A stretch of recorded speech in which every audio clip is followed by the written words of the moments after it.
We're whipping up my favorite fall dessert, apple crisp. So I'm starting by peeling, coring, and slicing up my apples.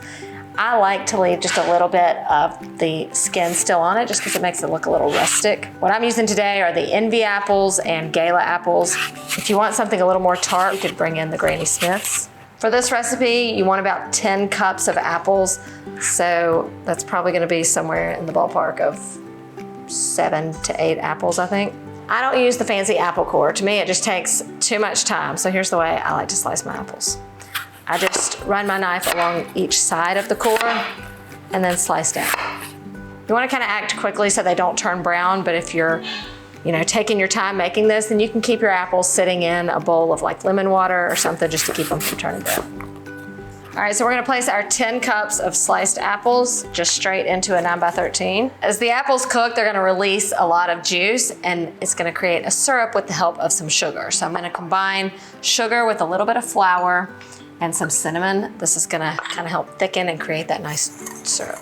And then I'm just gonna pour this directly over the apples. The recipe also calls to add in a little bit of water to help kind of create that syrup. Arguably the best part of a crisp is the topping, and that's what we're gonna make. What differentiates a crisp from a cobbler is that the topping is gonna be crispy. And what helps it do that is the addition of oats. Sometimes there's also nuts added in the topping. A cobbler has more of a biscuity topping that's sometimes poured on like a batter. Start by adding in a little flour and our oats, a little bit of baking soda and baking powder, and then brown sugar. I'm gonna mix this up well. I'm adding in my melted butter and then I'm gonna mix it with a fork until it's nice and crumbly. It smells good.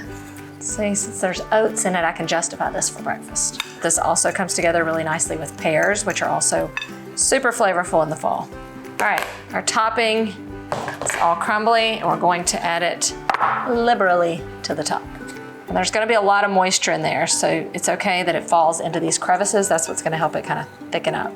As you can see, this dessert comes together in a matter of seconds. This is a great thing to whip up if you've got last minute company coming over because it's really just pantry staples plus a little fruit. So if you've got the fruit, this is possible at any time.